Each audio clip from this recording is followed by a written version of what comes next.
پہلی بار ایسا ہوا ہے کہ سارم بنڈی ٹرسٹ کے اندر رہنے والی ایک جوان لڑکی نے سارم بنڈی صاحب پر سنگین قسم کے الزامات لگا دیے۔ پہلے تو معاملہ بچوں کی خرید و فروخت کا تھا، پہلے تو معاملہ بچوں کے قوائف کی تبدیلی کا تھا۔ اب وہ لڑکی جو سارم بنڈی ٹرسٹ کے اندر رہ چکی ہے، اس نے سارم بنڈی صاحب پر جو الزامات لگائے ہیں کہ سارم بنڈی صاحب کے ٹرسٹ کے اندر جو لڑکیاں، جوان لڑکیاں موجود ہیں، ان کو کس نگاہ سے دیکھا جاتا ہے، ان کو کس غلیظ کام پر مجبور کیا جاتا ہے، ان کے کیا معاملات ہیں، ان کو کس طریقے سے رکھا جاتا ہے، ان کو کس کام پر مجبور کیا جاتا ہے۔ اور یہ خاتون بسم اللہ الرحمن الرحیم، السلام علیکم، آپ سبھی کو خوش آمدید۔ میں ہوں سلمان مرزا اور آپ دیکھ رہے ہیں میرا یوٹیوب چینل اور Facebook page sum up with Salman Mirza. Video کے آغاز میں آپ سبھی کا تہہ دل سے شکریہ، کیونکہ یہ ویڈیو دیکھنے کے لیے آپ نے اپنا قیمتی وقت نکالا ہے، اس دعا کے ساتھ کہ آپ جہاں ہوں خیر و عافیت سے ہوں، صحت مند ہوں اور تندرست ہوں۔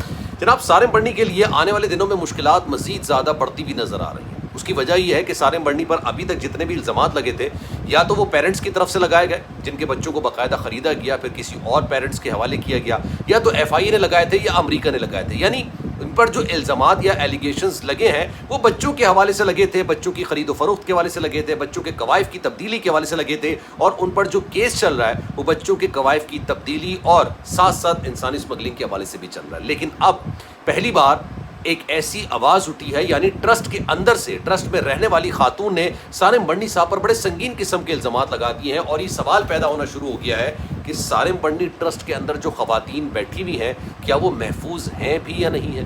کیونکہ جس طرح کے الزامات سارم بنڈی ٹرسٹ کے اندر خاتون نے لگائے ہیں، سارم بنڈی پر جو الزامات لگے ہیں بڑے خوفناک ہیں، بڑے دل دہلا دینے والے ہیں۔ آگے بڑھیں گے، لیکن میں آپ کو ہر ویڈیو کے اندر یہ بات ضرور کہتا ہوں کہ اس کیس کے بارے میں یا کسی اور کیس کے بارے میں اگر آپ مجھ سے بات کرنا چاہیں تو salman.mrza یہ میرا انسٹاگرام اکاؤنٹ ہے، چاہیں تو فالو کر لیں، وہاں پر مجھے میسج ضرور کیجیے گا، انشاءاللہ میری کوشش ہوگی کہ آپ کے میسج کا رپلائی میں ضرور کروں۔ جناب، 3 دن پہلے یا 4 دن پہلے پرانی بات ہے، عائشہ نامی خاتون نمودار منظر عام پر آئیں۔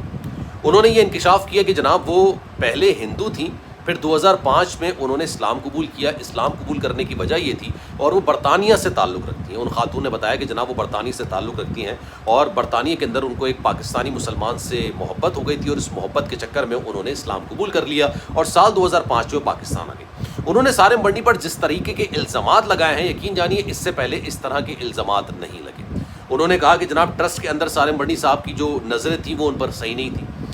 سارم بنڈی صاحب نے ان کو شادی کی بھی آفر کر دی، ان کے نام پر 60 سے 65 لاکھ روپے پورے لیے، لیکن اس سے پہلے انہوں نے اپنا پورا انٹروڈکشن کروایا۔ انہوں نے کہا جناب 2005 میں وہ پاکستان آتی ہیں اسی لڑکے کے ساتھ جس کے ساتھ انہوں نے برطانیہ میں شادی کی تھی، اور یہاں پر آ کے رہنے لگ جاتی ہیں، لیکن ان کی شادی زیادہ عرصے چل نہیں پاتی۔ سال 2009 میں یہ اس لڑکے سے علیحدگی لے لیتی ہیں، لیکن مین وائل ان کے گھر کے اندر ایک خوبصورت سی بیٹی پیدا ہو جاتی ہے۔ اب وہ ایک بیٹی کی ماں بھی ہوتی ہیں۔ 2009 میں یہ اپنے شوہر سے علیحدگی تو لے لیتی ہیں، خلا لے لیتی ہیں، لیکن انہوں نے اس وقت اس بات کو محسوس کیا کہ ان کی بچی کو ان کی کافی زیادہ ضرورت ہے، تو انہوں نے یہ فیصلہ کیا کہ مزید 2 سال اسی شخص کے ساتھ جس سے انہوں نے شادی کی، جس سے انہوں نے علیحدگی لی، ان کے ساتھ مزید 2 سال گزارے جائیں تاکہ اپنی بچی کی صحیح طریقے سے کفالت کی جا سکے، دیکھ بھال کی جا سکے، اس کو آگے بڑھنے میں مدد دی جا سکے۔ لیکن ان 2 سالوں کے دوران اس شخص نے، یعنی جس سے انہوں نے شادی کی تھی، اس نے ظلم کے وہ پہاڑ توڑے کہ 2011 کے اندر ان خاتون، عائشہ نامی خاتون جن کا نام پہلے جو تھا وہ انیتا دوگل تھا، انہوں نے بتایا کہ جناب 2011 میں نے یہ فیصلہ کر لیا کہ میں سمندر کنارے جا کے اپنی زندگی کا خاتمہ کر لوں گی، میں خودکشی کر لوں۔ اور اسی منصوبے کے تحت وہ سمندر کنارے آتی ہیں، سی سائڈ پر آتی ہیں اور اپنی زندگی کا خاتمہ کرنے کی کوشش کرتی ہیں، لیکن وہاں پر لوگ موجود ہوتے ہیں، وہ ان کو اس کام کو سر انجام دینے سے روک دیتے ہیں، ان کو پکڑ لیتے ہیں۔ اس کے بعد کہتے ہیں کہ جناب یہ ان کو کہانی سناتی ہے کہ بھائی میں خودکشی کیوں کرنے جا رہی ہوں کہ میری جس سے شادی ہوئی تھی اس نے مجھے ظلم کے پہاڑ توڑے، میں پہلے ہندو تھی، مسلمان ہوئی، اب میرے پاس پاسپورٹ ہے، میرے پاس واپس جانے کے پیسے نہیں ہے، میری بیٹی بھی اس کے پاس ہے۔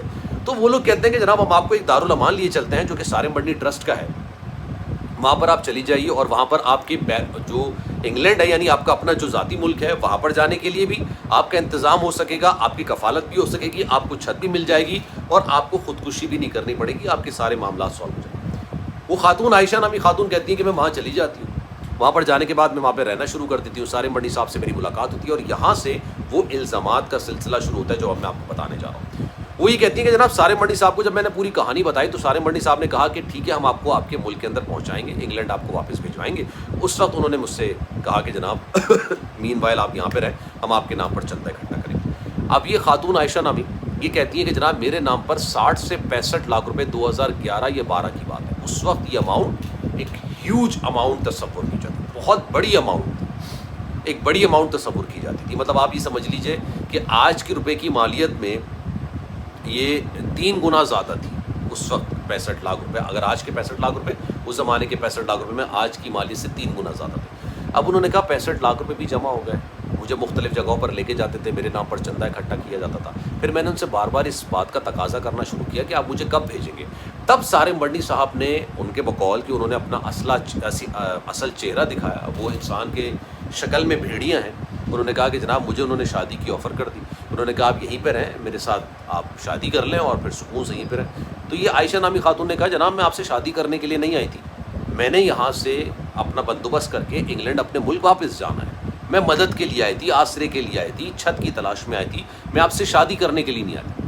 سارم مرنی صاحب کو یہ جملہ بڑا برا لگ گیا. انہوں نے کہا کہ جناب ٹھیک ہے، آپ ایک کام کریں، ان کو بند کر دیتے ہیں. ان کا پاسپورٹ بھی چھین لیا اور ان پر پھر ظلم کے پہاڑ توڑنے شروع کر دیے. عائشہ نامی خاتون کہتی ہیں کہ پھر وہاں پر جو چوکیدار تھا اس کو مجھ پر رحم آیا، اس چوکیدار کے ساتھ میں وہاں سے بھاگی اور پھر میں نے اسی کے ساتھ دوبارہ نکاح کر لیا اور اب میں سکون کے ساتھ زندگی گزار رہی ہوں. لیکن انہوں نے کہا کہ جو وہاں پر لڑکیاں موجود ہیں، جو وہاں پر خواتین موجود ہیں، جو بیوہ بھی ہو سکتی ہیں، یتیم بھی ہو سکتی ہیں، مسکین بھی ہو سکتی ہیں، ان کے ساتھ جو سلوک کیا جاتا ہے وہ انتہائی خوفناک ہے. ہر دوسری خاتون پہ جس طرح کی نگاہ رکھی جاتی ہے وہ ہمارے معاشرے کے اندر گندی اور غلیظ نگاہ تصور کی جاتی ہے. اب یہ الزامات میں نہیں لگا رہا، میں نے نہ ٹرسٹ پہ نہ ہی سارم مرنی صاحب نے اس طرح کے الزامات. یہ الزامات ان خاتون نے لگائے ہیں جو کہ سارم مرنی ٹرسٹ کے اندر رہ کر آ چکی ہیں، جنہوں نے ایک طویل عرصہ اس ٹرسٹ کے اندر گزارا اور انہوں نے اپنی آپ بیتی بتائی.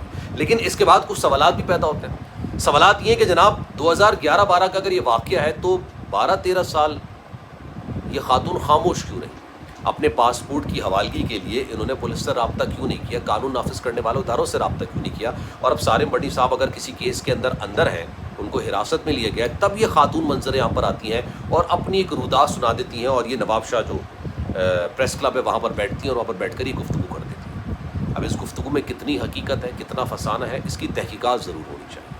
اکثر لوگ مجھ سے رابطہ کرتے ہیں، کہتے ہیں کہ جناب سارم مرنی صاحب کے ٹرسٹ کے اندر جو کہانی ہے اگر آپ کو ہم بتا دیں تو آپ اپنے کانوں کو ہاتھ لگا لیں گے. میں نہیں جانتا، لیکن لوگوں کی جو رائے ہے، اچھا یہ رائے بھی نہیں ہے لوگوں کی، لوگ کہتے ہیں کہ ہمارے ساتھ اس طرح کے واقعات ہوئے جو ہم آپ سے شیئر کر رہے ہیں. اب سوچئے کتنا خوفناک اور کتنا خطرناک معاملہ ہو سکتا ہے.